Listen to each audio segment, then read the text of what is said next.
You're tuned in to Ask the Master Auto Technician. Car questions? Get answers right now.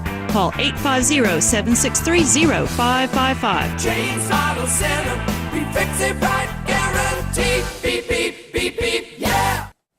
All right, welcome back to our second part of the show. I was going to talk a little bit about front ends. Front end ball joints, tie rod ends, idler arms, pitman arms. First off, you need to figure out what kind of vehicle you have, what kind of front suspension you have. Some people have recirculating ball and some people have rack and pinion.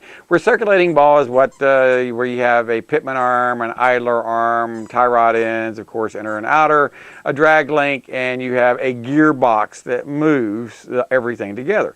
That's recirculating ball type, and they wear out as well. First parts in their ball joints. Ball joints, a lot of people, younger people, younger technicians out there have never been taught, that I see, how to check front ends correctly.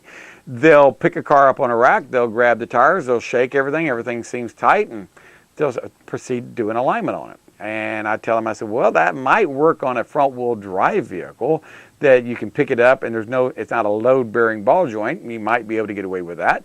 And if you don't feel any movement in your tie rod end, but still, if you got the car up in the air, you're really not checking it correctly. If you have a car up in the air, front wheel drive or rear wheel drive or circulating ball or rack and pinion, you really can't check the tie rods with the wheels hanging down.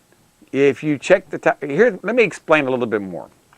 The tie rod ends on a rack and pinion or ball and socket. They are ball and socket on the inner ones right there, and that's usually what ends up wearing out on a rack and pinion. A rack and pinion is exactly what it sounds like. You've got a rack and you've got a pinion, which is right on the top, which is your steering wheel, and it turns it back and forth, and it moves it back and forth. Well, if you have it up in the air, the ball joints are hanging down, the tie rods are hanging down, they're in a bind, there's no movement.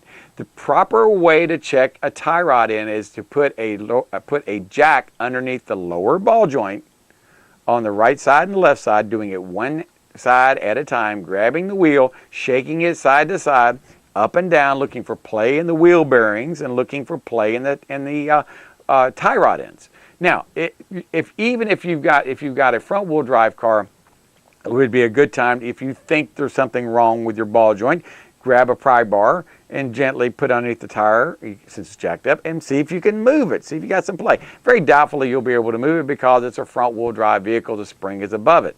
And normally they don't wear out. They're not load bearing. Now, if you have a car that has recirculating ball, where you have the spring in the middle, where it's a load bearing ball joint, that's where people get messed up at. They think that, if so long as there's no play when it's jacked up in the car, there's nothing wrong with it.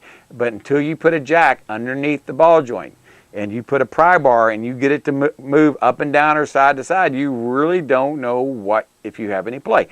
I see a lot of vehicles, Ford trucks, cars with 35, 45,000 miles right out of warranty with ball joints wore out because there's no grease fittings in the ball joint. There's none from the factory. The reason there's no grease fittings from the factory is because they get credits from the government not to put them in there, because they get what they call green credits. Because if they put grease fittings in there, someone will take it to a shop to have their oil changed, and they'll put not 1 or 2 squirts of grease in there. They may put 4 or 5 in there, and that grease may run out and wash down the street into the storm drain into our water table. That's the reason they get green credits. But they don't consider how much energy, how much pollution, how much is involved in making new ball joints. It takes a lot of money, a lot of materials to make new ball joints, and it comes out of your pocket.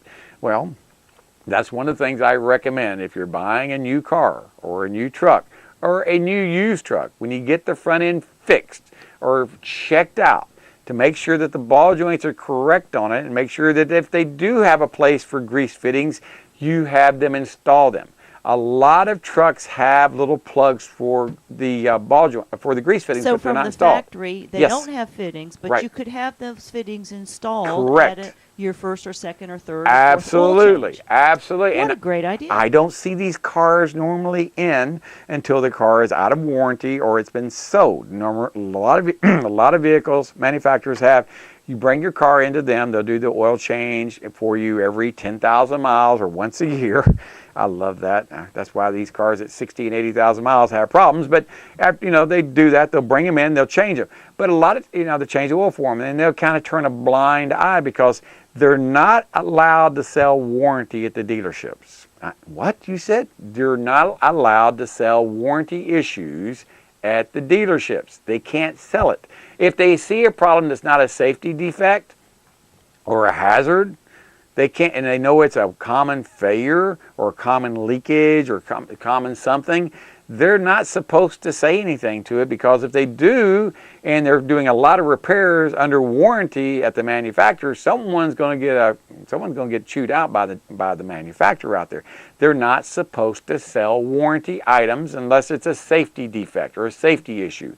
Just because the car has an oil leak coming from the rear main seal and it's under warranty, that's not a safety issue. They're not going to say anything to you about it. We're an independent shop. We can say, hey, you got an oil leak. Well, now, if you bring this topic up, then they will address it. Absolutely. If you, the customer, bring it up, no problem. They will address it. But if you, the customer, says, here's my keys, change my oil, and you get the car and they go, hey, your rear seal's leaking, your power steering pump's leaking, your front, and they go, well, the car is under warranty. They go, oh, well, I guess I will get to fix it for free. They're not going to do that. They're not going to do that unless you bring it to their point. So that's why I recommend once a year, if you get your oil changed twice a year over 6,000 miles with full synthetic oil, once a year you come to an independent shop that looks the car over thoroughly. That way, if you see a problem with it, they'll write down what the problem is, and you can take it to the dealership and have them repair it while it's under warranty. Then if you want to, take the car back for the second oil change at the manufacturer and see what they say and see if everything's fine and been done. Then repeat the process the following year, go back to the shop, say these things were done. Do you see any problems with them leaking or wore out or whatever? And to me, that is the best way if you've got a factory type extended warranty from the factory as far as taking care of your maintenance issues. Don't use them every time, but use them every other time. Yeah, you may spend $100 to get your oil changed, but what will you spend if you don't know these things are wrong with your car and it goes out of warranty? Thousands and thousands of dollars. Let the manufacturer take care of it while it's under warranty if there's a problem. Now, I'm not trying to tell you they're trying to rip you off. No, they're not trying to rip you off. They're just they're not allowed to sell warranty. They can, if you mention to them about it, I have an oil leak in my driveway, yes, they can look at it and they can take care of it.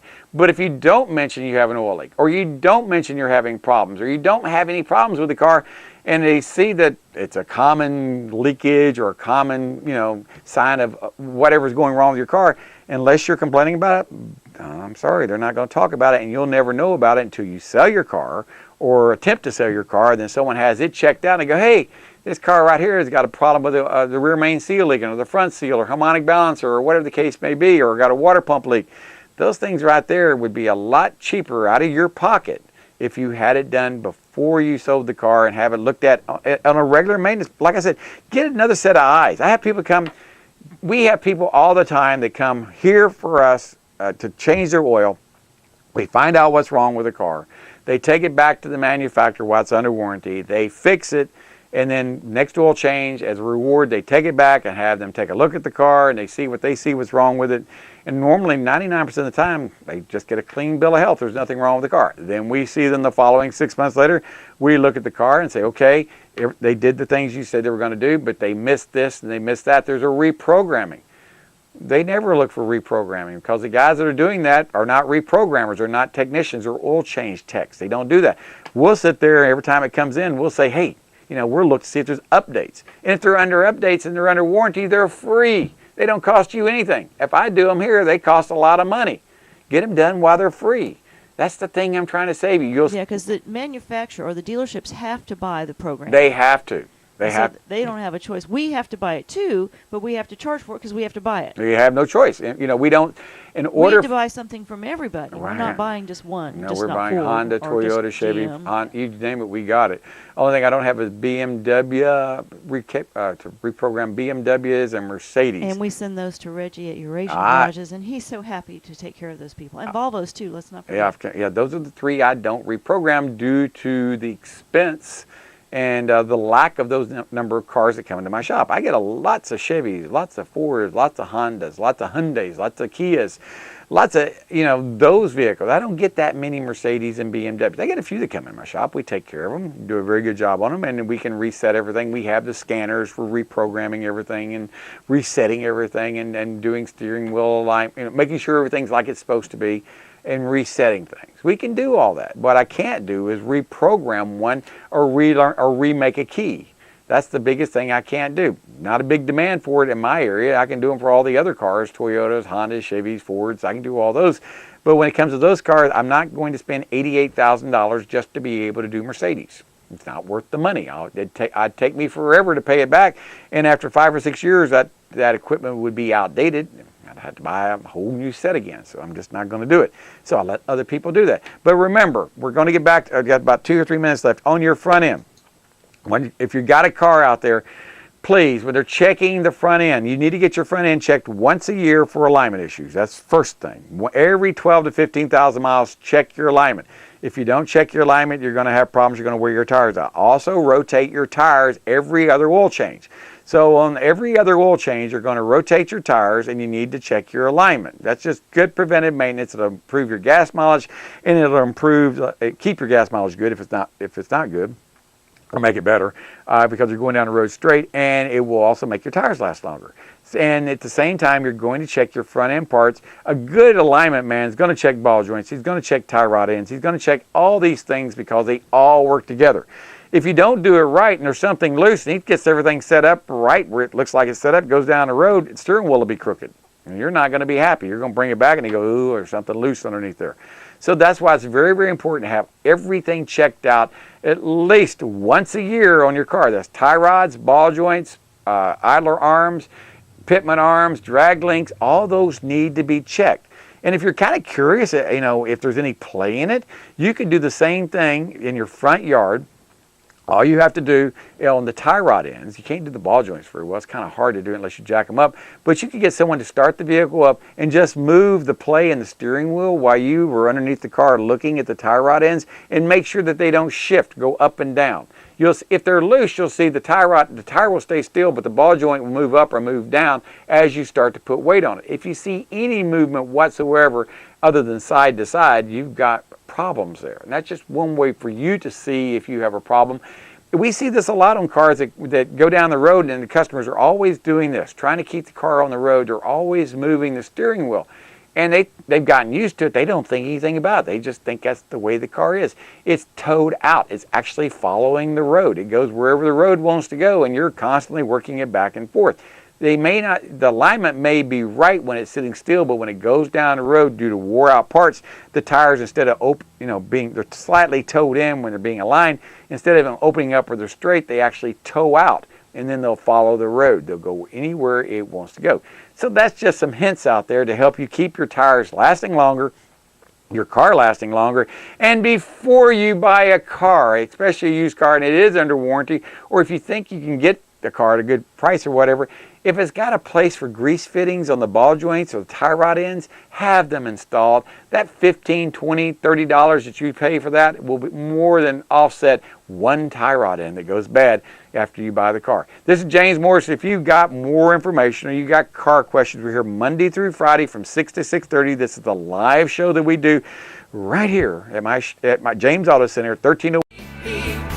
James Auto Center, we fix it right.